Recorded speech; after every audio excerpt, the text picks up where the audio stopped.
Welcome to Q&A, Questions Need Answers. I'm your host, James Munch II. Most people know me as Munch. And on this show, we talk about community culture and politics. And we create a space where folks can come have honest conversation. The community can think critically and have good dialogue on the issues that affect us every day. And today, I have none other than Paul Wilson running for seat 2 Yes, in the sir. city of Miami Gardens.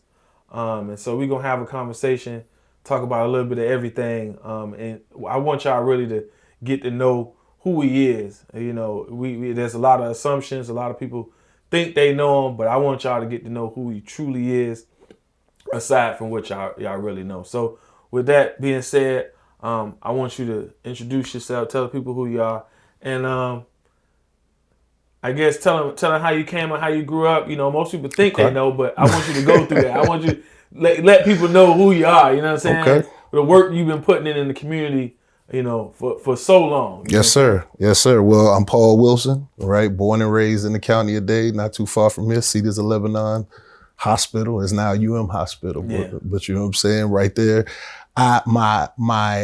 We slept in Opelika, but I grew up in Carroll City. You know, grew up, born into my family. My mom was already the principal of Skyway Elementary, so I spent my entire childhood there. You know what I mean? Growing up, going to school there.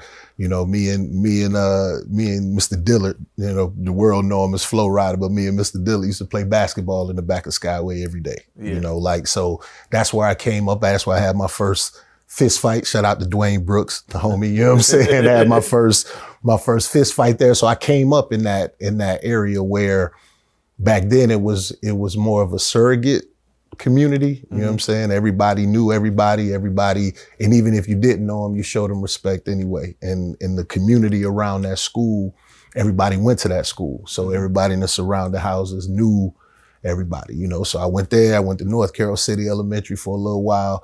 After I left Skyway for a program that they had over there. Went to Miami Lakes Middle School, you know, went to Horace Mann for a year, you know what I mean? And for high school, I graduated from Turner Tech, first graduating class at Turner Tech. Yeah, man, John McKinney, shout out, rest in peace to John McKinney, man. But I was the principal there, used to walk around with a big cigar in his mouth. He never lit it, you know, but he just used to chew on it all day long, you know. And you can't get away with that these days, but all of these experiences and things, I graduated from Turner Tech, went to FAMU. You know, majored in elementary education, got my degree in elementary ed, came back. And it was at that time where I was like, all right, young black male in elementary education, that was rare. Where could I go and really put my influence and my talent to use? And so I worked at the Juvenile Justice Center on 33rd and 27th. So part of the day I taught classes, the other part of the day I represented young people in court.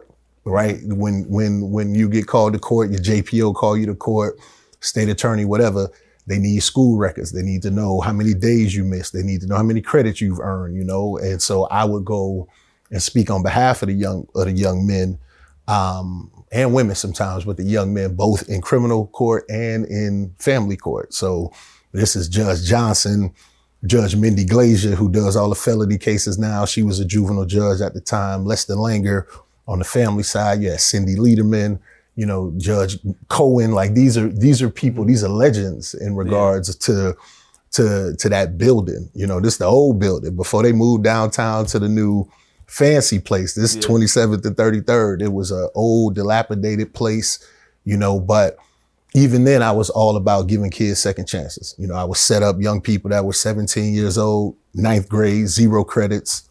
I set them up at Lindsay Hopkins, you know, learn how to cut some hair, learn how to fix some cars, you know, give yourself an opportunity to build a revenue stream for yourself. So that was my first foray into education, then moved over to Golden Glades Elementary where I taught 6th grade. I taught reading. I'm a literacy guy.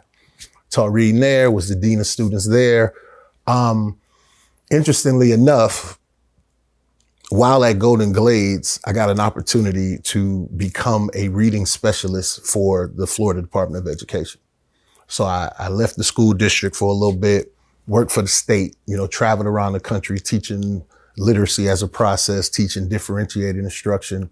And once that grant ran out, I came back to the school district in the capacity of chief of staff for then, at the time, Dr. Wilbur T. Holloway was a school board member. Yeah, I know T. Holloway. So I ran his office, helped him get reelected to the school board.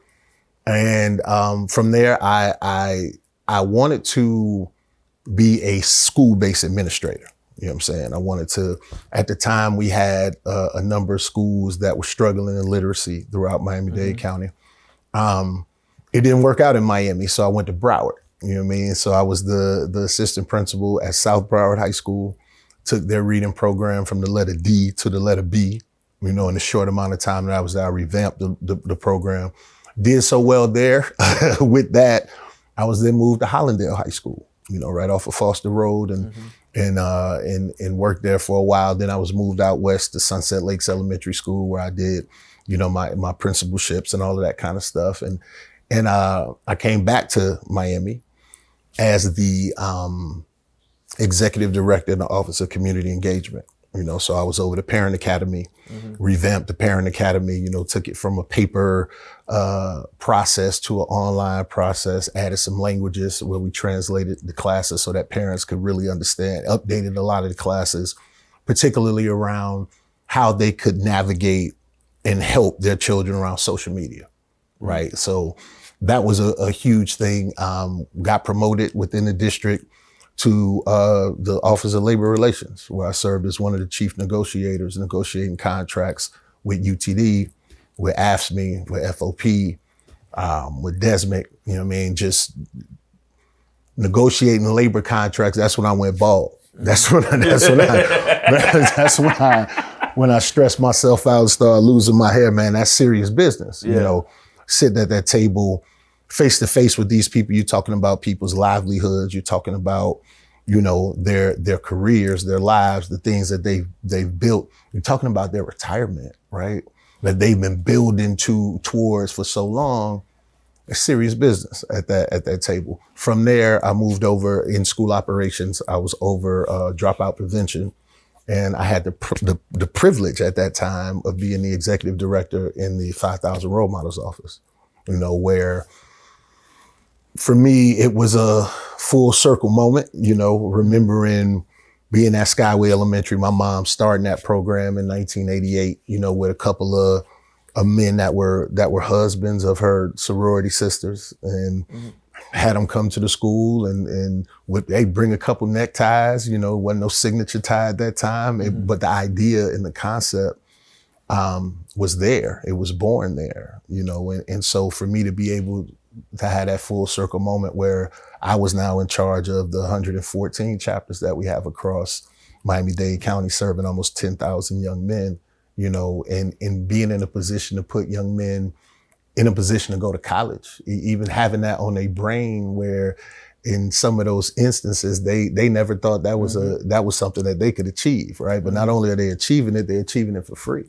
Going to college on full scholarships, you know, so having a chance to do that and pour into that generation, that next generation, and really help those young men down the perilous path to manhood, right? Because, you know, like I grew up, I never said how old I was. I'm 47, you know, so I was born in the late 70s, grew up in the 80s, and was a teenager in the height of the crack epidemic, you know, where you know, I ain't got to tell you, it wasn't many options out here, you know, for young black males. You know, you either was hooping, you know what I'm saying, you was slinging dope, or you was rapping, and I chose rapping. I wanted to be a rapper. I ain't want to hoop. I ain't want to play no sports. I didn't want to do none of that. I wanted to rap. You know, so shout out to Rock House Studios. Shout out to some of those older gentlemen, Herbert Rhodes, you know, those guys back then. I'm talking. Herb was my no, don't listen. You better check in with me, boy. You better. I'm telling you. You think you know, but you don't really know. Yeah, you know I know Herb Rhodes, man. When you say Rhodes, like, I grew up with Herbert, and I grew up with Ferris. Absolutely, dog. Yeah. So Rock House Studios was on 151st and 7th Avenue across the street from the McDonald's. Back then they had, you know, cheeseburgers 39 cents. We used to eat. That's how we survived. Because they all stayed back there. They stayed back there. So this ADAT days. I'm talking the real days. You know, this you can't keep messing up. Pre-punching in and all of that. You had to know your rhymes. And so, you know, at the time it was just awesome that they saw enough in us to give us an opportunity to not be on the streets, you know, and to not take those chances. I think people get it confused. Like my mom being who she was, it caused me to rebel a lot. You know, like it wasn't just like, oh, I'm just gonna fall in line. Nah, it actually made me kind of want to go against the grain. You know what I'm saying? To forge your own path. Right. And so that was part of it, you know, but I could give her credit, you know, where credit due. I know she ain't like it. She ain't like that I was rapping. She ain't like what I was rapping, you know, like she ain't like what I was saying. But I mean, we would, as I got older, like, you know, 18, 19, when I would come home in the summers and breaks from fam, like we would be performing at Take One. We would be performing at the Rolex, stuff like that. Like she didn't like that. She didn't like it. I bet she didn't. She never tried to stop me from doing it. You know what I'm saying? She never tried to step on my dream or whatever. Like she was always supportive in her own way. And I appreciate that because I know it was counter to her image. Yeah, exactly. Right? It was counter to what she was trying to do. So, you know, I salute her for that, you know, and a lot of people don't know that, but she supported that, you know, all the way through. But, you know, so I was like I was saying, I was running the role models and then went into the Department of Special Programs where I was in charge of safety and emergency preparedness. What was that? Miami-Dade schools. Miami-Dade, yeah. okay. So I was in charge of safety and emergency preparedness for every school in the district, right? So I had this big decon radio. I was on call 24/7, you know, like it was everything. So the kids in DJJ custody, another full circle moment, right? Yeah. Where I started, where I ended, right? The kids in DCF custody, the kids that were part of the homeless population, kids that are part of the human trafficking trade and the homeless population and all that. I was in charge of all of that, you know, and making emergency preparedness, hurricane preparedness, the code of student conduct, all of that type of stuff. And it actually, it made me very cynical, right? You're talking about everything that come across your desk is negative, right? And I got into the business of education to inspire and to, you know, help shape the next generation. And this was still education, but a totally different perspective and a totally different lens, you know? So I left the school system in 2017. I work for a large educational consulting firm now. So I work with a number of urban school districts across the country, doing a lot of the same work that I did for Miami. I do comprehensive needs assessments for these school districts. So I look at all of their systems from curriculum to budget to resource allocation to facilities, et cetera. And I identify bottlenecks. I identify inefficiencies. I identify waste. I identify places where they can tighten up.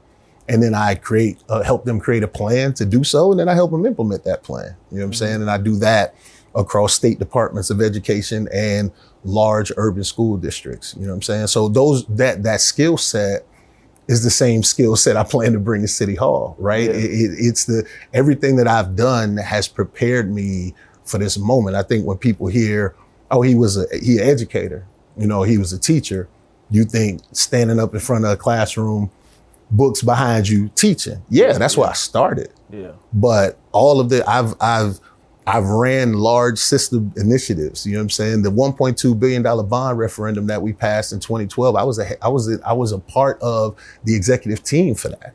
You know, I know what it takes to run a $1.2 billion bond. And then on the other side of that, I know what those set asides for minority companies look like. And I know what happens when you don't hit those targets. And I know what happens to those companies when you don't hit those targets. So my insight around what I did at that labor negotiation table, right? Yeah. Like I told you, we're talking about people's lives. We're talking about, you know, their livelihoods. And even though I was on the side of management, this is why people like the AFL-CIO is behind me. This is why the United Teachers of Dade was behind me. I sat across the table from y'all, but you still knew and could see my authenticity.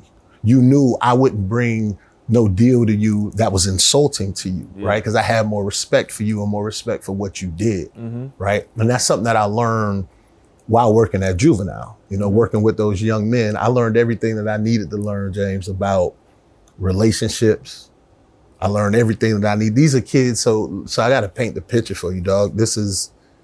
I'm glad you're going back, because I was sure going to go back to there. I'm 20 years old. Because I didn't even realize, like, when I'm sitting here, I'm like, dang, I didn't even realize he had all this, and I hope everybody feel the same way. Yeah. Like, they think everything start with like 5,000 role models, and I'm like, I know you had some stuff before that. Man, I've been. Well, we'll get into a little bit more of that, but I'm 20 years old, right? And I got 17-year-olds sitting in front of me, and I'm like, how am I gonna get these kids to listen to me? They see me as them, and then they click.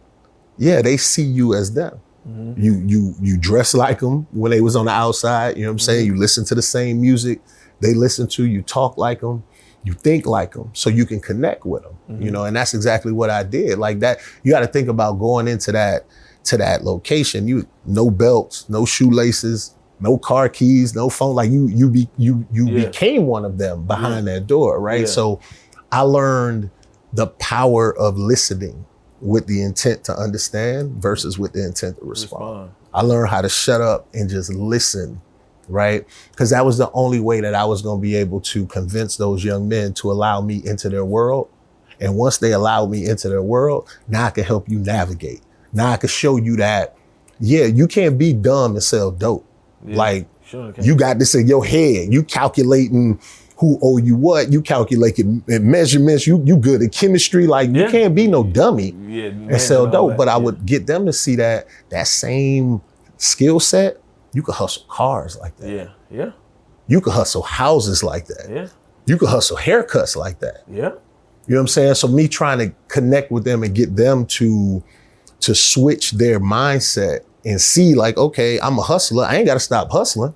But I could hustle this and not have to worry about doing 21 days in front of this dude again. Looking over my shoulder. So that was always my whole thing was, what you gonna do on day 22?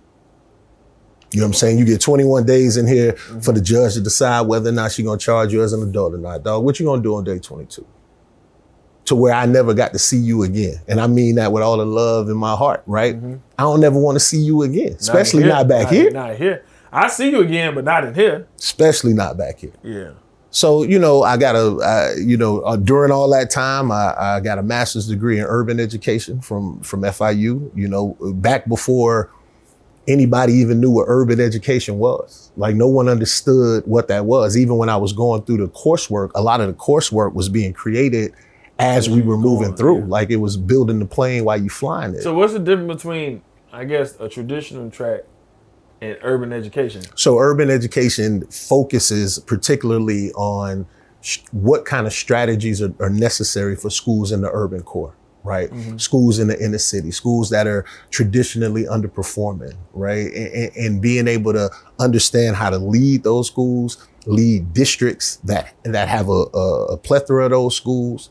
You know what I'm saying? And we talking 2004, bro. This is, like I said, this is before any of this turnaround, school improvement, any of this kind of thing. We're talking 4 years from FCAT, from starting to grade schools. We get Fs put on schools, Fs put on communities, and people are trying to figure out, well, how do I connect with the kids at Holmes Elementary, right? How do I connect with those kids? You know what I'm saying? So this is what that program was about. And that program was free. Like I was able to get that degree for free, right? I've never paid for college. You know what I'm saying? I got a presidential scholarship to FAMU. I got a scholarship to FIU for that urban education masters. And just recently, in 2023, I got my MBA. Because I never want to be the smartest person in the room. You know what I'm saying? I'm a lifelong learner. I'm an educator. I'm always looking to learn and better myself and set an example for the young men that I mentor. Like, I don't care how old. I was 40 something. I don't care how old I was, man. I'm going to get this degree. I'm going to add that to my repertoire. With your knowledge, what is your perspective on like the recent school closures and like where we at right now? Like, just to understand, because you said you deal with waste, you deal with this, you deal with, you know what I mean? And that means you look at it in a holistic manner. I went to Right. school for supply chain management, so I look at So things you look at things holistically. logistically, holistically too, right? Yeah, I'm not just looking at one thing. I'm looking at a multitude of things. Right. So, and I'm glad you set it up that way, because it's a multitude of things that's impacting why the space is even there for that to happen. Right. So these schools have student stations for 600, 700 kids. And there was a time when a lot of these schools were at 110, 115% capacity. They had waiting lists and whatnot to get in, right? But then a few things started to happen, right? The, affordability down here. It's very difficult for families to make ends meet and live here. So they moving, right? Number two, the charter world blew up, right?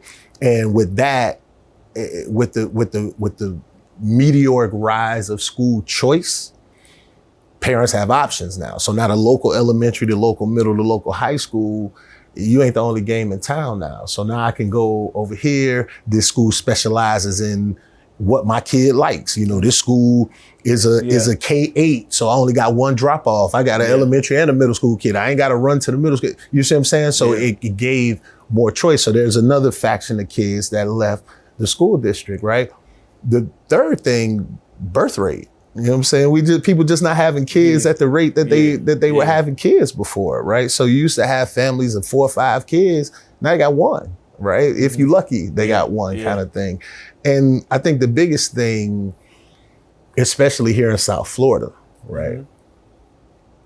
Immigration issues and immigration guardrails that have been put in place. Like Miami, when I was working in the school district, man, we had an influx of 10, 11, 12,000 kids a year coming from different countries, coming here, you know what I'm saying? And once, certain administrations took over and changed things and created organizations that, have installed fear into a lot of people. A lot of people aren't taking that chance anymore, and the school district is feeling that. So all of those factors I just talked about, you add them all together, now that school that was built for 700 student stations has 220 kids in it. Yeah. Okay. That's when you have room to kind of sneak in and pass those types of laws in Tallahassee that allow a lot of these for-profit entities to come in and share and co-locate and share this space, but not share the cost in that space, not, you know what I'm saying? And so we're seeing a systematic dismantling of public education that has been in effect for the past 8 years. You know what I'm saying? To be quite honest with you. Yeah, it's been going on for some time. Yeah. And, when me and Zabo had a conversation, one of the other co-owners of the shop, the bookstore. I know Zabo, shout out to Zabo. So we had a conversation about how our parents, we always because we were like the smart kids, we were shipped out to different schools. Like my mom did not let me go to my home school. I didn't go to my home school. I don't know what the strategy was behind it. And I don't blame her. You know what I'm saying? She just wanted me to have the best education. Right. She was like, look, I work for the state. You're going to have a good education. I work for her whole thing was I work for the state. I got good insurance. Right. You're going to go to the best doctor. You know what I'm saying? Ain't nothing going to be wrong with you by the time I'm done. And I'm glad you brought that up because, I was under the same guys, right? I had, I was going to these specialized types of schools, trying to put me in a position where I could be better and do better, right? And so, but for me as a father, right, I got a 16-year-old son, I got a 20-year-old son. My 20-year-old graduated from Miami Norland Senior High School. You know what I'm saying? He led Miami Norland. He's a hooper. Yeah, right? I was watching when y'all won a championship, so right? Boom, so check it. When he was coming out of 8th grade, going into the 9th grade, he was highly recruited by these private schools around here, these different charter schools, et cetera. And my wife and I were like, he going to the school where we decided to break ground and build a house in the community where we at. He going to Northland. That's his home school. Yeah. School bus picked him up right in front of the crib. Like that's where you going. Yeah. Because we believe in public education. We believe in that community. So we knew that with she and I pouring into you, with a man like Lawton Williams III pouring into you from the athletic standpoint, right? Yeah. When he got there, Ronald Redmond was the principal at Norland, you know what I'm saying? And then a couple others came, and then Rhonda came and did her thing. Like, changed the entire culture of that school, changed the entire vibe of that place. My son graduated with a 4.5 GPA, a number of college credits under his belt, summa cum laude, got a full scholarship to play Division I basketball, not from some AAU program or from some, private school. I ain't gonna call out none of the private schools like that, but not from one of these places that can recruit kids from other countries and bring in and pay them and all this other kind of stuff. Put them in put them in a condo. Right there from the school we zone to Miami Norland Senior High School. You know what I'm saying? And so and my youngest is a junior there, a rising junior, gonna be starting his junior year, a point guard there, following in his brother's footsteps. Man, I believe in public education, and I wish, more people understood the value of the public school being the cornerstone of the community. You know what I mean? Like, that's an important, as the church and the school were the two safe havens for young Black people. You know what I'm saying? I ain't just gonna say children, young Black people, right? And with the closing of some of these cornerstones, it gives me pause as to what's gonna happen in some of these communities, right? And what's gonna happen to some of these kids, Yeah. So with your experience, I'm just the full scope of it, and I hope you don't take offense to this when I say it. Why you chose City Hall instead of the school board? Good question. So for me, right, I'm all about quality of life, right? And improving the quality of life. So when the city council controls quality of life, right? That's that everyday, local, in your face, like, I got an issue with the potholes, I got this, it's that real impact work, right? And so for me, I want to make sure that my whole goal around running is making sure that the residents in Miami Gardens are protected, the services in Miami Gardens are protected, and the quality of life is protected. Part of that for me is making sure that cities are doing what they're supposed to do for the next generation, right? We talking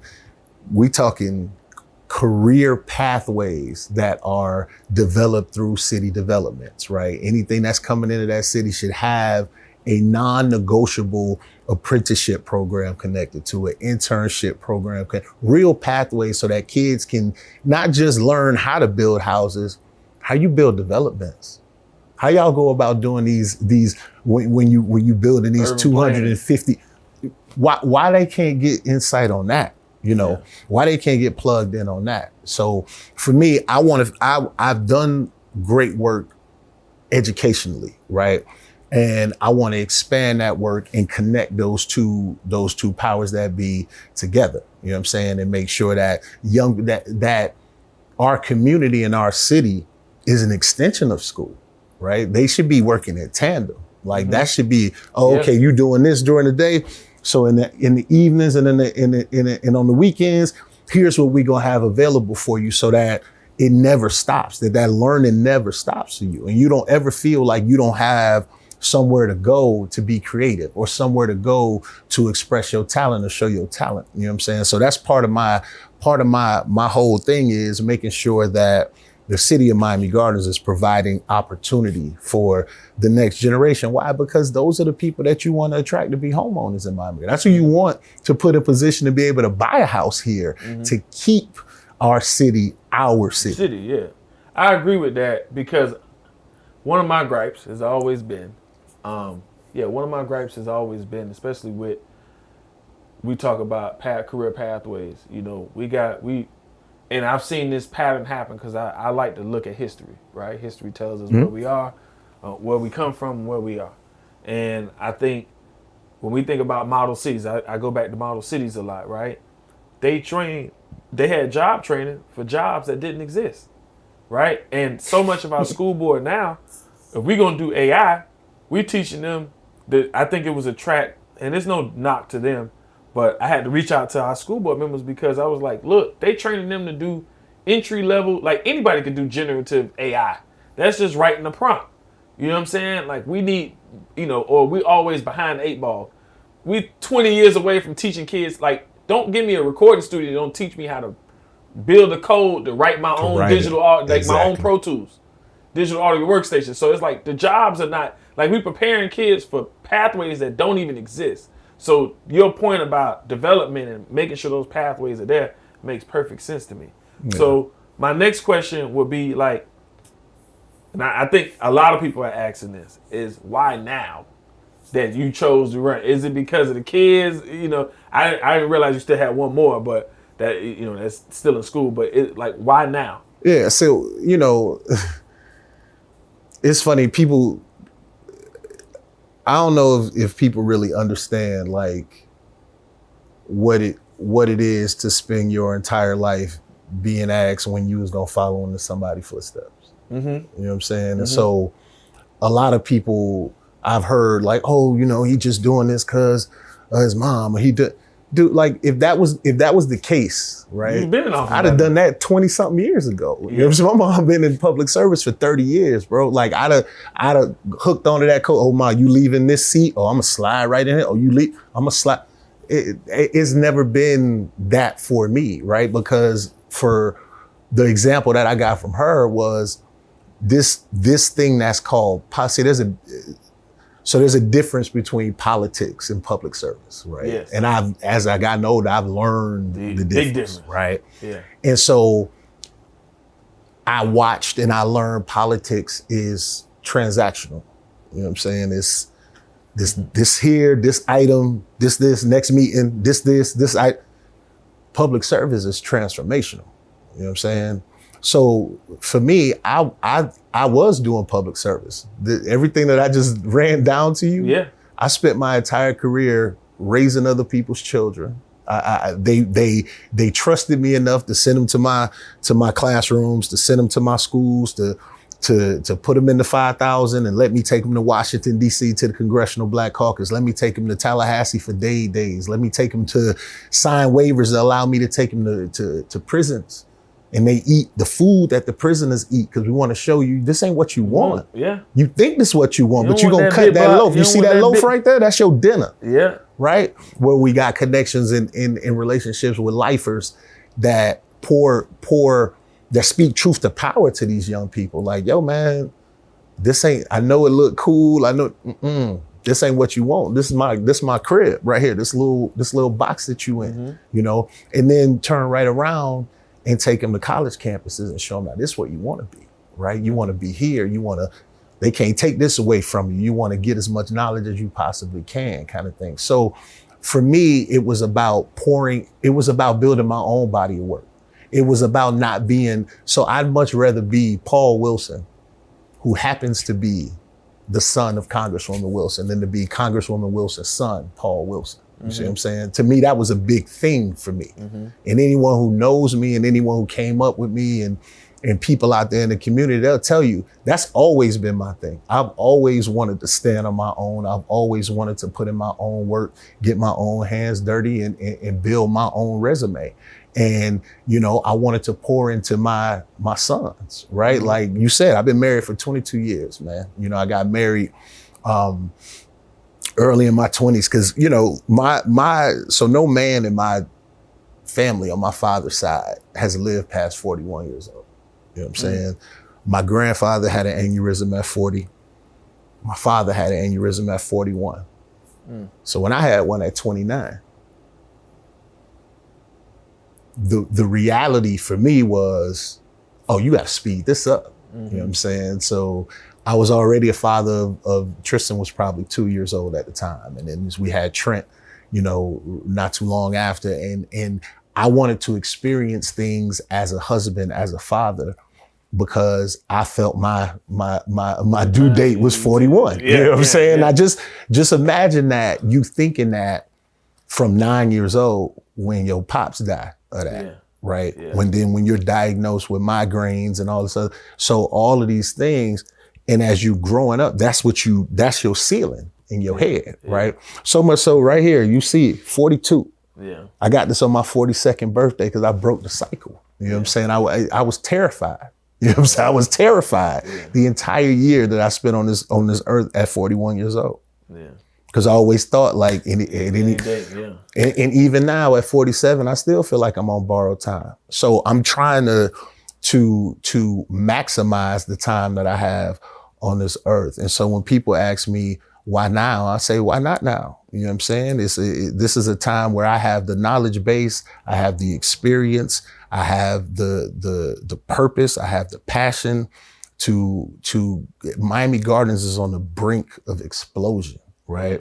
This is becoming the hot spot right now. We got international events coming here. We got national, you got Super Bowls, you got college football FIFA championships, you got FIFA, you got F1. F1 is arguably the most expensive sport in the world. Mm-hmm.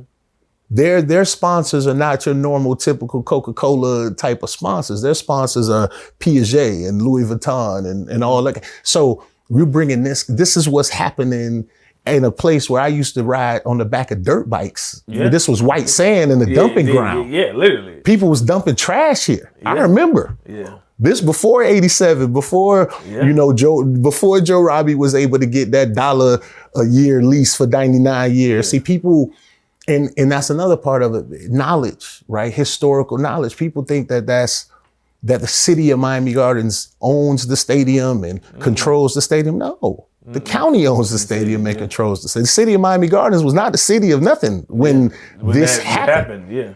Part of the reason Joe Robbie came out there was because the land was where it was and wasn't nothing around it and that kind of thing. And they could build it up. And they could build it up. It was supposed to be this, this whole entertainment kind of thing like most cities where you go to. The basketball stadium, the basketball arena, the football stadium, and the baseball diamond, they all in the same place. Yeah. Go to Atlanta, go to any major city like that. Everything is right there. Yeah.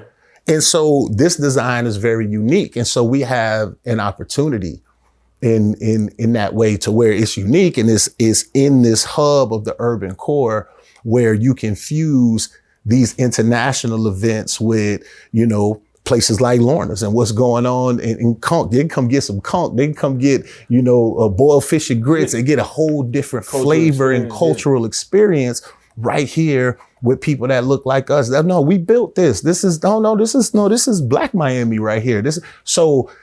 I want to be on the forefront of that elevation. I want to be on the forefront of that train, leading us into that next generation and making sure that we are leaving a stronger city for the folks the next generation that's coming up behind us, that's going to call Miami Gardens home. We leaving them a strong city. I'm trying to do things that's going to be in the city and impacting the city long after my term is over, long after my life is over. You know what I'm saying? That's what public service is, like I said, transformational.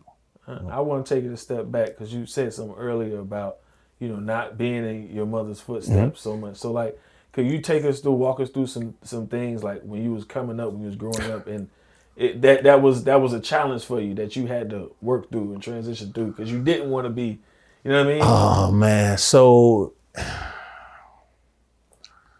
again, because I want people to know. Like, no, that's what I'm saying. So again, outside looking in, people would think, oh, well, his mama, who she is, I'm sure every door he ever went to just opened up for him. Any opportunity, any career just opened up for him.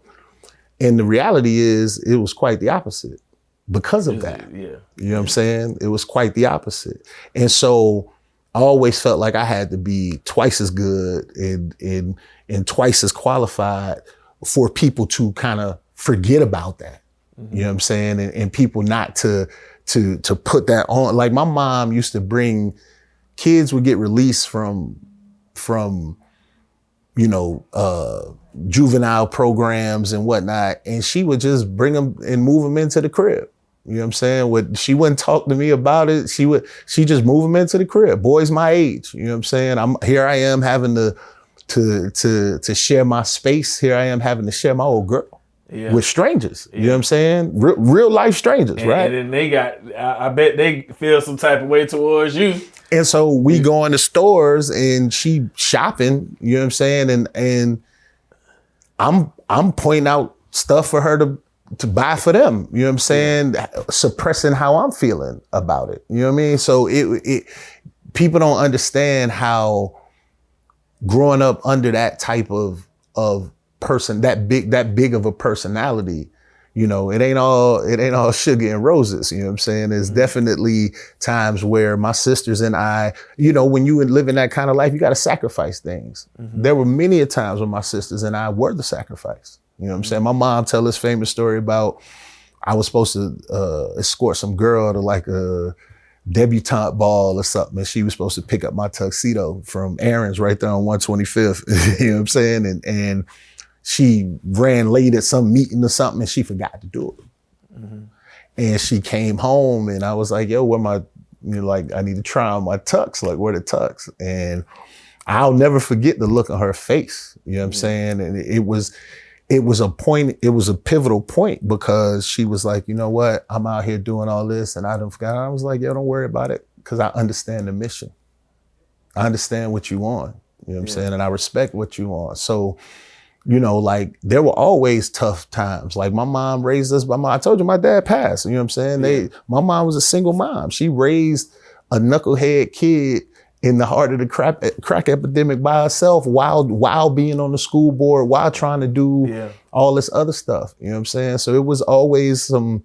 You was under the microscope. Yeah, always on under an external microscope. You know what I'm saying? Just think about you going to high school, or you going to middle school, high school, while your mom on the school board. Yeah. You know what I'm saying? Just think about what that could feel like. You know what I'm saying? And so that's what people don't really know. Like, somebody like Santonio, right? Like Blaze Carter. He'll tell you, like, I've been rocking with Blaze for years, you know what I'm saying? And it's always interesting for him to tell people stories and how we, you know what I'm saying, some of the things that we, you know, have been involved in or whatever, because they don't see me like that. You know, they like, damn, I didn't know you know, like, you was real. Yeah. You know what I'm saying? I took Blaze in YD, and shout out to YD, shout out to Blaze, shout out to the Buckwheat. I took them boys to Jam Man with me in 2014. So this before King died. This before King died. You know what I'm saying? This before all of that, man. Yeah. And Santonio will tell you,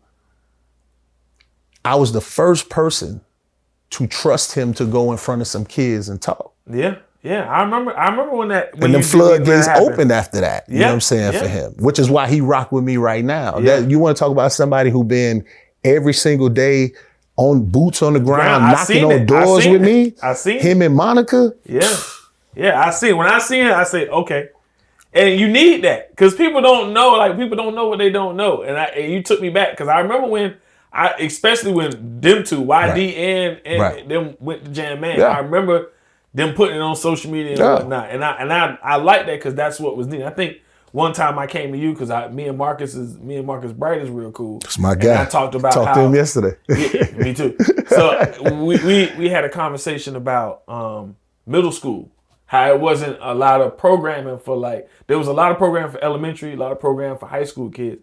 But that middle school, when people were growing, I think that's when we first kind of linked up, because I brought that to you. So, and you was like, you're right. You know what I'm saying? Because they too young to be old and too old to be young. Yeah, it's purgatory for kids. Yeah, and that's when they grow the most. And I thought about my own experience. When you talk about, I went to Norland Middle. I was outside the neighborhood. It was me and 6 other city kids. Okay, we got on the bus and we hung out together, and we helped each other. We defended each other, and they called us a gang. You know what I mean? And it wasn't necessarily, we didn't even know what we was. You know what I'm saying? But, you know, we were just some kids from the city. Y'all just some dudes trying to make it, man. Just trying to make it. And I thought about my own experience and how I was growing and where my mentality and mindset was because of my environment. I had both parents, but because of my environment, I wanted to be this. You know what I'm saying? I wanted to be in the street. So I was like, and I remember, you know, Coach Duncanson, you know, he passed some time ago, but he was at Northern Middle. Yeah. And he was Coach Dunk was probably the guiding light in all of it, because he the one made sense. He like, I'm from Sugar Hill, son. Like, you know what I'm saying? So it was from the same spot I was from, and he made it make sense to me. Like, nah, bro, you smart. This ain't here. The streets ain't for you, dog. Right. Like, you smart. This ain't where you want to be. This ain't where you want to be. And I hated. I used to not listen. I hated going to the prisons. Cause you go to them like, man, y'all trying to scare me straight, man. I'm from the city, dog. Like, you know, I had this mentality like, I'm from the city. Like, I know what it is. I know what I'm getting into. I thought I did. You know what I'm saying? But I think about that now, and it's just like we needed that. So when I see a blaze with you, I see other people rocking with you. I know, like, all right, he for real about this. You know what Been I'm for saying? real about it. You know what I mean? And so, like, I'm so glad I get to know you more on, like, the work. You know what I'm saying? We get to expound on the work. And my work has always been more about impact than image. Like, it ain't been about, oh, I want to, I want the news to cover this, or I wanted this to cover this. Like, I've done stuff. I did a lot of people don't even know, I did a thing called A Beautiful Struggle in Miami Gardens. We brought in 450 girls from the city of Miami Gardens, brought them into the Betty T Center. I had a panel of young ladies. Stitches from 103.5 The Beat was one of the panelists. Calvin Hughes came out and moderated it for me. But all of these young ladies on stage had gone through some sort of tragic incident, a tragedy in their life, and was resilient enough to get back on top. Davika Williams was on there talking about, what her and her twin sister, God rest her dead, had gone through. Tawana Atkins, who was a professor, she was pregnant at Charles Drew in 6th grade. Her daughter now is a teacher at Charles Drew. You know what I'm saying? The same girl she was pregnant. So bringing this together, showing these young ladies, we had the Black Nurses Association there, doing health screenings. I had Macy's as a sponsor. We made a beauty bag for every girl. Every girl left with a beautiful struggle shirt, a little band like this. I had people feed them. We fed them vegetarian wraps and good food. Dog, I didn't do that for no headlines. I didn't do that for no publicity. I did that because we were creating projects through, Move the Crowd Miami, which was what I'm the CEO of. We did a lot with the NAACP Youth Council, especially around when George Floyd passed. We did a project called Breathe. In fact, that's one of the first times I met Janae. That was back in like 2019, and she covered it for Hello News, and she covered it. And like even she know I've been doing this. I've been rocking in the community and doing stuff in the community. Yeah. On the low. So it's funny when people say to me, or I hear, what has he done in the community? I ain't never heard nothing about what he done in the community, and you ain't talking to the right part of the community. You know what I'm saying? You just may not be talking to that faction of the community, but there's plenty of young people in Miami Gardens that tell you the impact that I've had on their lives, whether through teaching, whether through mentoring, or whether through doing this audio visual experience work where we were doing, we're helping them write screenplays and all that kind of, man, I've been doing this, James. Yeah. I've been doing it, and I want to continue to do it, and just elevate the impact. Yeah. So I guess let's shift gears a little bit and let's go back to Miami Gardens and the seat. So the area that you covering in seat 2, what's that area that it covers? That's the northeast part of Miami Gardens. So you're talking County Line Road as far east as 441, you know what I'm saying, all the way down to, in some places, all the way down to 183rd Street, but it cuts off on 188th Street on 441. On the west side border is 27th Avenue. So the stadium, the way they redrew the lines is interesting. So right down 199th Street, right? Stadium side is District 2. Walmart side is not. Yeah. Okay. Yeah. So that's so that's the area, the northeast part. A bunch of hardworking people up there, man, who care about the quality of the neighborhoods that they live in. They call it the quiet part of Miami Gardens. It's a lot of older working families there and working people there. Great community. Yeah, I wouldn't know the middle, so I know. What time it is over there. Yeah, I was over there for a little bit. All the pretty girls will be doing it. I tell people that, boy, they don't hear me. They don't listen to me. Yeah, they sleep on that. So about that area, and what do you see, or what have you heard that the people want? You know what I'm saying? So it's interesting when you knock on these doors and you talk to these people, man. Things range. Like, not everybody is all about, this, or not everybody's so mad about this, right? A lot of people just want the quality of their life improved. Like, a lot of people, I hear a lot about speeding, right? A lot of people talking about folks speeding through the streets, doing donuts in the street, that kind of thing. A lot of people talk about lighting, right? Street lights, things like that. Oh man, the kids want to play outside. There's no street lights, so the street lights broken. You know, these are simple quality of life type of things. A lot of people talk about public safety, you know, like safety. 2018, my family and I were victim of home invasion. We live in Coconut Cay.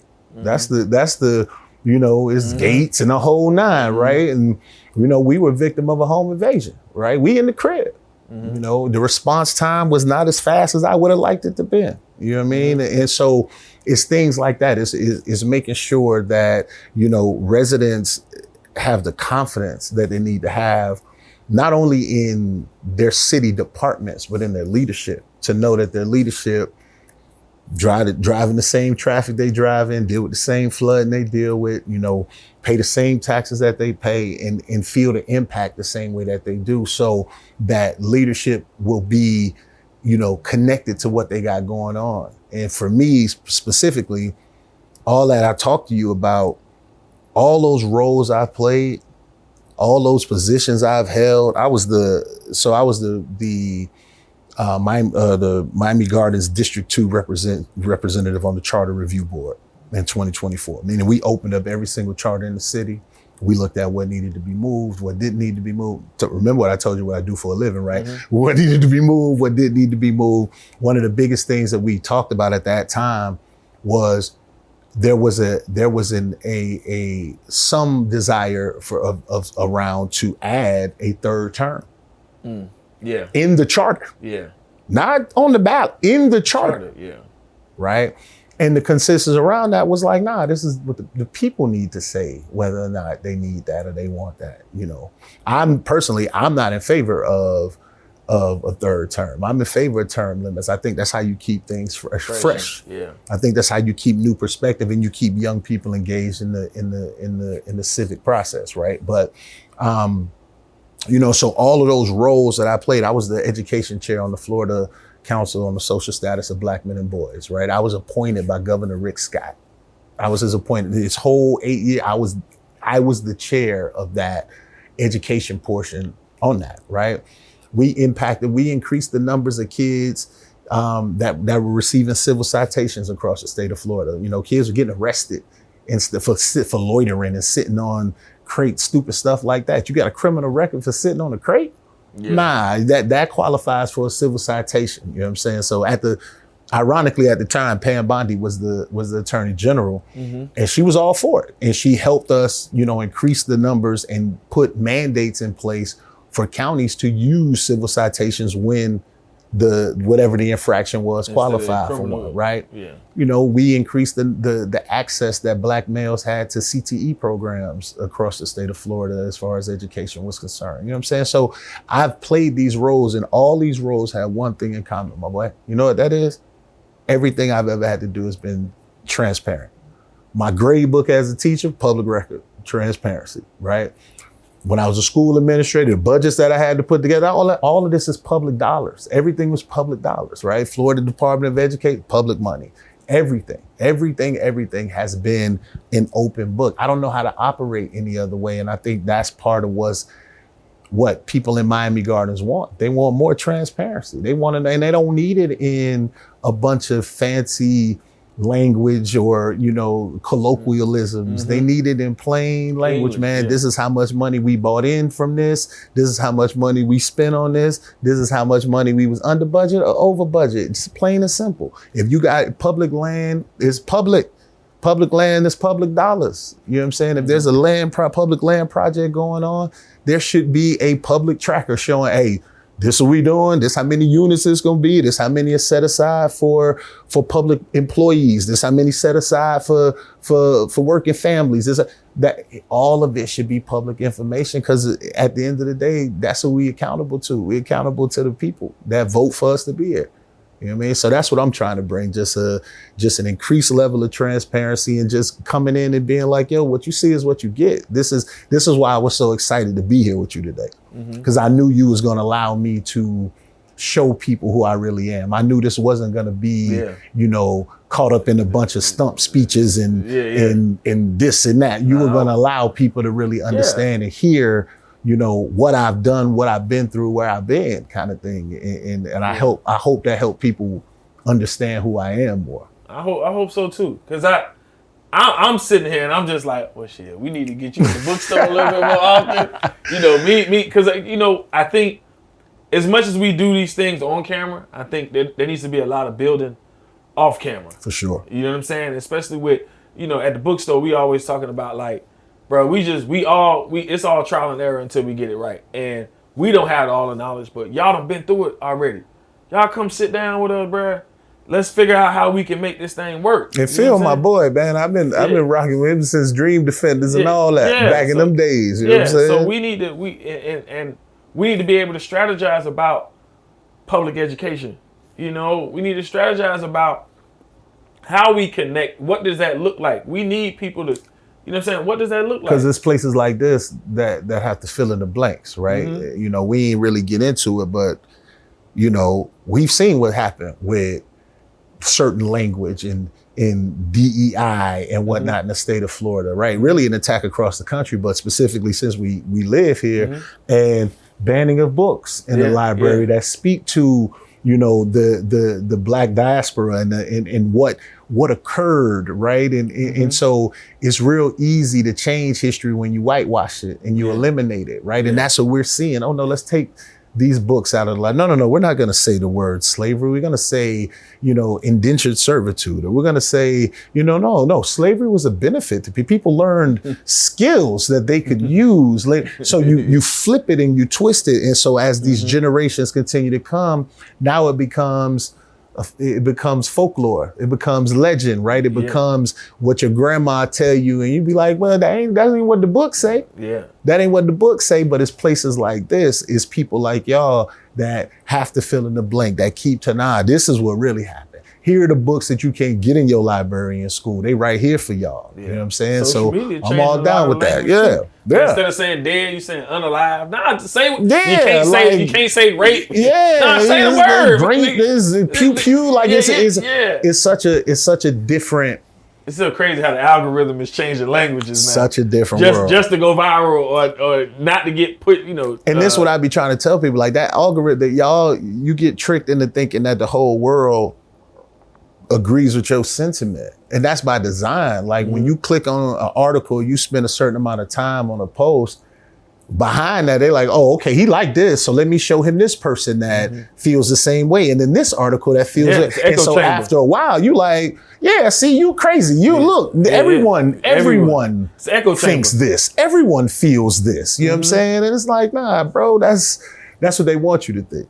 Yeah, so I guess pivoting, and we'll wrap this up in a little bit, but I want to talk about, I want to cover, because I think this is a large and important portion. Earlier you mentioned the importance of procurement and working with these different labor unions and whatnot. Yeah. So what's your philosophy or perspective on getting more people involved in that process? And you said something about how it's important to get folks involved, on these bonds and in these contracts. What's your philosophy on that, or your understanding and perspective over the time and experience with that? I mean, I think that's critical, right?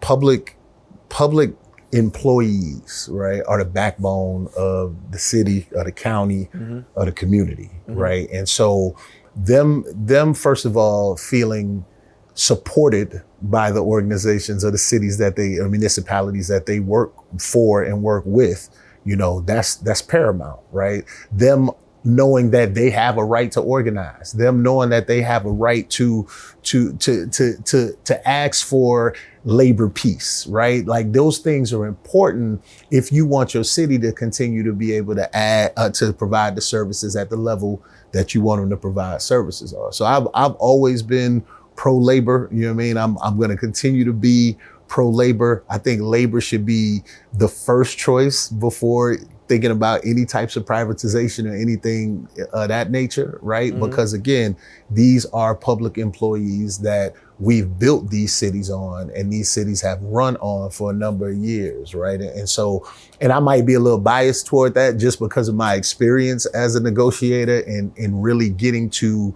understand the perspective from both sides of those people, right? But, you know, many times public employees are the lowest paid people on the totem pole, right? And so I think it's important that they know that they have leadership in place that understands that respects that, but more importantly, you know, understands the role that they play and respects the role that they play. All right. What about on the contractor side? On the contractor side, I think, you know, so again, I was in that whole bond situation and whatnot, and there was a lot of questions around set-asides and the percentages and what should be what and weebies and you know, you got to have women on and minority on. And I believe firmly in giving people an opportunity, right? Because what happens in a lot of developments is you get, you know, the big fish always stand in the way of the little fish, right? And unless you have some guarantees in place or some set-asides in place for the little fish never get to the top to eat. You know what I'm saying? And so I think it's important to carve out pathways and level off. You think, okay, so when you're this level and this much bond and this much insurance, here are the projects for you. For here are the projects for this level. Here are the projects for this, to make sure everybody has an opportunity to get a piece of the pie. Yeah, I asked that question because, you know, having that background in supply chain management, I'm a firm believer in like how to get. I think it's another good way to get the community involved. Absolutely. Well. You know what I'm saying? It's just a part of it. It's like it's better more than building a community. I think it's about building the ecosystem that works, right? Like it's like the food chain. If you feed this person, you get this money, and you feed this person, they gonna feed this person, that's gonna feed this person. It's just gonna keep going. Exactly. You know what I mean? And so. You know, I always think of it like that. And but if the barracuda at the top eating all the food, like these construction contracts, I think Circle of Brotherhood. Well, not Circle of Brotherhood, but Brother Leroy Jones. He talked about how it helped him greatly and his company greatly by being under another contractor that was, you know, a black contractor, but he was a minority contractor on that deal. You know what I'm saying? Right. Oh. And how those things help. And so, and it's important for black companies to do that, right? And get away from this crabs in the bucket mentality of, I got mine, you got to get yours. Nah, you got yours, now help me get mine. You know what I'm saying? Open the door for me, let me get mine, right? That's how other communities do it. Yeah, I just leave it there. That's how other communities do it. I say it because I seen it. So I wasn't in a position of power, so I can go. I could be in a meeting, I could see something, peep it, and be like, yo, y'all need to. So I was at one of my older jobs. They was finna do. It was a county building. They finna redo the facility. They called all the contractors in. It's maybe 5 or 10 of us on the construction contract. It's about 15 of them. I'm already knowing. Look, I get to 10 and I say, yo, I go to them one by one. Hey, I need to mix with all the people in here. Because what they finna do is, one of them got the big money. Only one of them got the big bread. But they gonna figure out how every last one of them can do everything on here.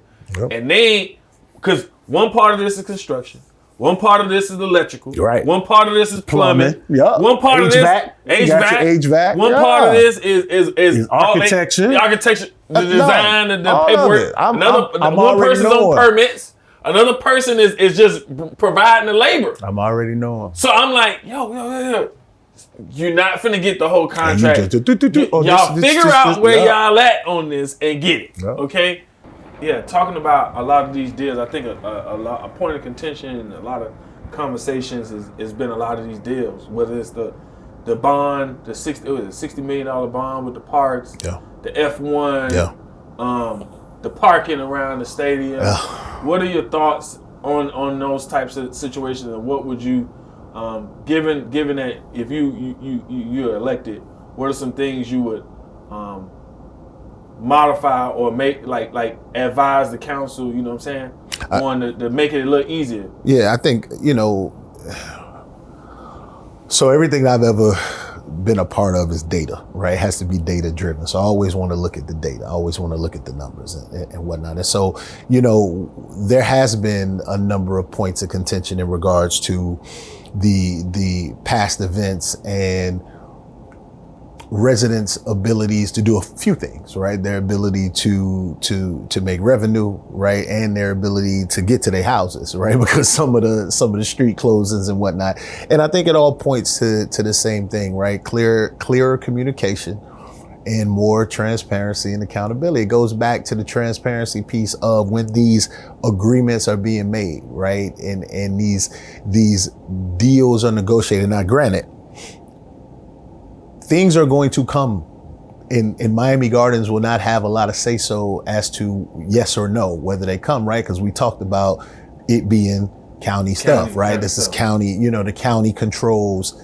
But at the same time, instead of spending time saying we don't want this, I think that time and energy should be spent around, okay, well, if we got to deal with this, here are these non-negotiables that we need for our residents, that we need for our small businesses, that we need for our schools in our city, that we need for our seniors here, right?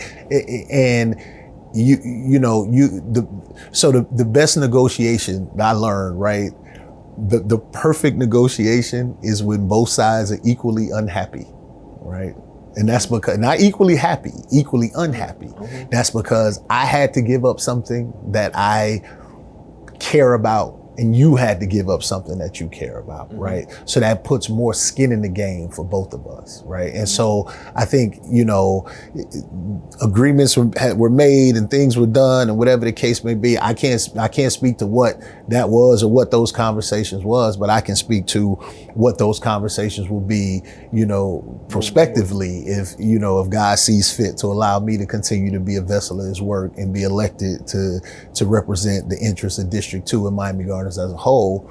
It's going to be some different questions. It's going to be a deeper dive into what some of those things mean. What exactly does community benefit mean, right? Mm-hmm. Let's define what that is in dollars and cents. Let's define what that is in facilities that you may be creating. Let's define what that is in regards to how you're pouring back into these schools and leaving your footprint on these schools, right? So it's looking at it, and again, the lens that I have just it causes me to ask different types of questions, right? Because I, like you, look at things in a different way. I'm looking at it holistically. I'm looking at, okay, well, if we're going to be put like with FIFA, right?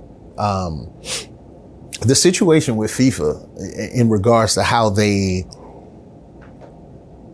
created parameters in the name of public safety for the individuals that were attending FIFA, I think there needed to be more consideration about the inconvenience that these parameters would cause for the people that call that place home every day, right? Mm-hmm. Not just on the weekend at 5 p.m. when the game is happening, right? Mm-hmm. No, every day, because some of these structures were put up in a place for the past month and a half.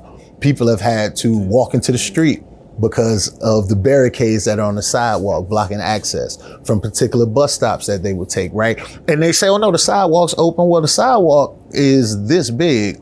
You got this much open. Mm-hmm. So technically, yeah, it's open, but Uncle Jimmy can't roll his wheelchair down that. Yeah. You know what I'm saying? So I'm not sure how much consideration was put in for those types of things. And I'm not sure if the blueprints or the plans showed what this would do and how this would impact. But I think FIFA was a learning experience for Miami Gardens, for residents and city government alike. And I think when anything else of that magnitude or even close to that magnitude is coming into the city, I think that there needs to be a different lens on resident need as the priority versus the patron need of whatever event it is coming in. Because at the end of the day, those are the people who have to deal with it. I was talking to people, my man was like, yo, I was having a watch party for the game. And my guests couldn't even get past the cones because they were saying that only you don't live here, you can't get by here, and all this other kind of, and it's just that those are residents couldn't even get couldn't get by. Couldn't even get to their house. Residents couldn't get by. Having to show ID and 3-4 hour delays of trying to convince somebody. That's the other part of the issue. Working 10 hours, 8 hour, 10 hour shifts, and now I got to show ID to get home. And you're talking to an officer that don't police your neighborhood. At all. Right? You're talking to somebody who's not a Miami Gardens cop that understands what the local pass means, or that can look at it and be like, oh yeah, that's this street, that ain't blocked off, you go ahead. They don't know it like that. You know, they out there on an off duty, or they out there on an extra shift or whatever. They ain't, and people ain't trying to, you know what I'm saying? So just things like that. It's the little things, you know what I'm saying? Little consideration, a little consideration goes a long way. And resident voice goes a long way, right? And so there's a item coming up on Wednesday, a policy being proffered, the resident first policy being proffered by Councilman Leon, you know, and I think it's a really good step in the right direction in regards to some of these things that need to be mitigated and augmented, and some of these, you know, some of the voices that need to be at that table. But I always think that that things can be stronger and it could be more. We need to guarantee that resident voice will be heard and taken, not just heard in 2 minutes at a council meeting, but heard and taken into real consideration when you're doing these things, and that they see that you're taking into consideration the inconveniences and the things that they have to deal with, you know? Yeah, I think one suggestion, and I'm saying this just for everybody, not just you, but I think one thing that I felt like needed to happen or should happen, especially in Miami Gardens with so much going on, and because our residents are so engaged, I would have liked to see the city of Miami Gardens say, FIFA's coming. I don't know if they did it or not. FIFA's coming. As residents, this is how we intend to prepare y'all for what's happening. Because I think half the battle is, if they would have known, then we can have that conversation. You got more leverage to go back. Like, my residents say they don't want to get blocked. Right. You know what I'm saying? Right. And this is going to block them but it wasn't, it's like, so it seems as if it was kind of after that. Yeah. It was after the fact. Yeah. You know what I'm saying? Yeah. And hey, y'all, this is what's coming. These streets that's going to be blocked. This is this and that. You're going to have to take it. And then y'all wonder why everybody come down there raising hell. Yeah, people, you know, and so again, you know, and again, I don't know how much control the city actually had over some of these parameters, because FIFA, again, that was a county event, right? It was a county thing. So I'm not sure how much control they had over those parameters. So I don't want to, you know, cast any aspersions on that piece, you know what I'm saying? But at the end of the day, like, FIFA's over now. Yeah, right. We know for the next go round, Super Bowl. Them gates and them cement blocks were supposed to be removed today, right? I ain't been on that side yet. I'll see it on my way home to see if they actually were. But they were supposed to be removed today. But some of the damage, right, is not being able to be put on the back of a truck and hauled out of here, right? Yeah. Some of that is long lasting, right? Yeah. In terms of fractured trust with the community. Yeah. Right. Like y'all ain't really looking out. So this is kind of what you want to avoid as a city council. You don't want that type of energy in your city and in your communities, man. So that's why you need to have that resident voice be as pertinent as possible and as loud as possible up front. So it ain't we doing this together. We created this together. So win, lose, or draw, that's what we gonna be together. You're not gonna have room to say, oh, you ain't tell us nothing about it, we ain't know nothing about it. No, we gonna make sure you know about it. And not just by posting it on social media. You gotta meet people where they are, man. You gotta go out to the parks on Saturday when they out there playing, whatever they doing. You gotta go to these different places. You gotta go to Food Truck Fridays in the parking lot at Walmart on 199. You gotta go to where the people are and meet them where they are. That's it. Because I'm a firm believer that the government puts forth the least amount of effort to really let people know what's going on. That county, no matter who it is, I've always, they put a public notice or make a Facebook post where we posted it. What?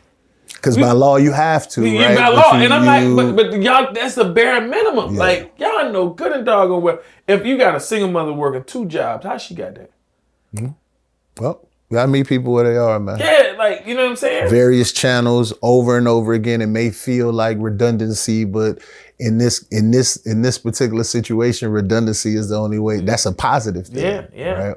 And so, yeah, and even when I think about, like, I was looking on social media, there's an event that happens, is it Toluga or something like that happens in Broward, when you talk about the lasting effects. And they talk about how the basketball courts, they do the concert, and the bulldozers, when they have to pick up all the sand and the dirt off the ground, it scrapes the basketball court and it damages the court. So you think about those concrete blocks and barricades they get put up, how much is damaging the beautification of these, right, you know, sidewalks and whatnot in Miami Gardens. And then the taxpayers got to go pay for it again. And another thing, I ain't really dig too much, and I get it. It's a business and understand, and I think this was more of a FIFA thing, right? But, you know, I don't know what Miami Stadium is. You know what I'm saying?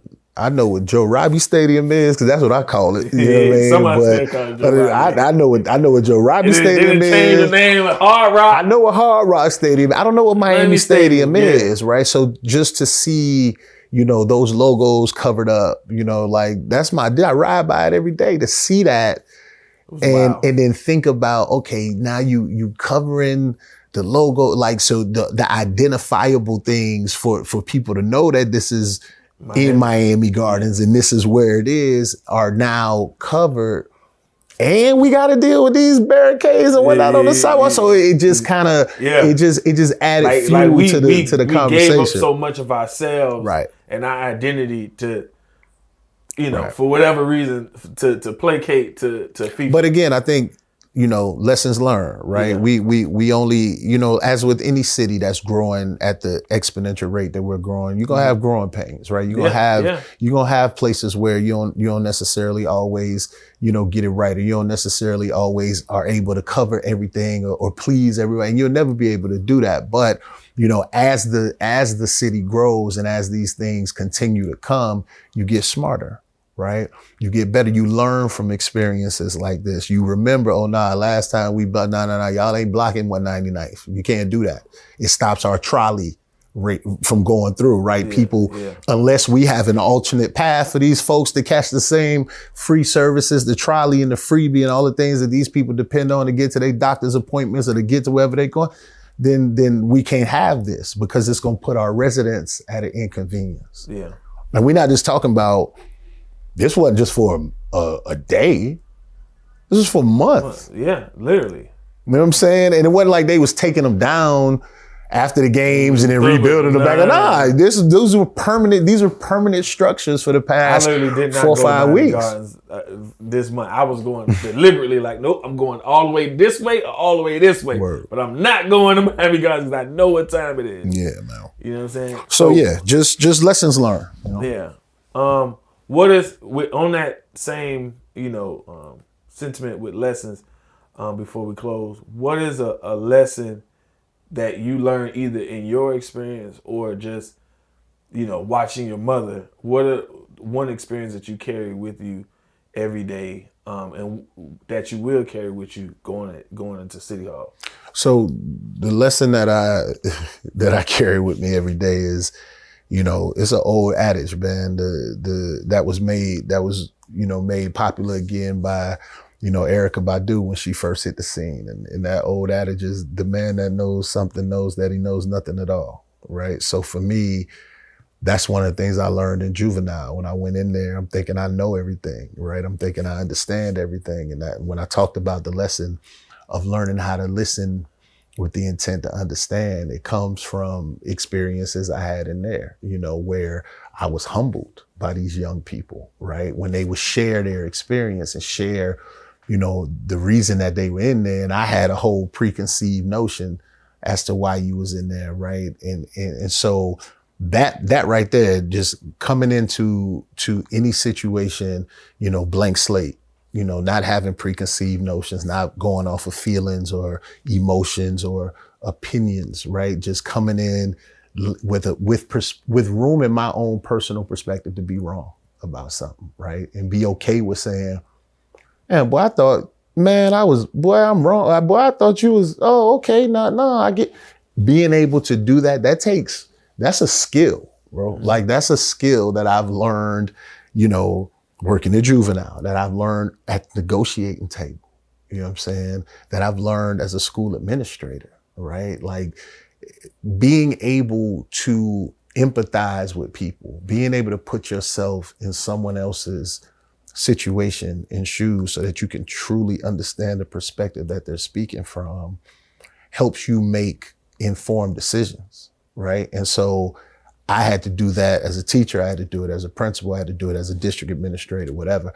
And I think that's the biggest lesson that I carry with me everywhere. I never walk into anything with like, oh yeah, this going, you know, oh nah, James gonna come at me. So he gonna have these he gonna be trying. Nah, man, I'm coming in here and we just talking. You know what I mean? I'm coming in here, wherever the situation go, wherever the conversation go, that's where it go, you know, but I always try to make room in my perspective, my personal perspective, to be wrong about something and be okay with being wrong about something. So knowing that I don't know it all, dog, knowing that I don't have all the answers, I think is my superpower.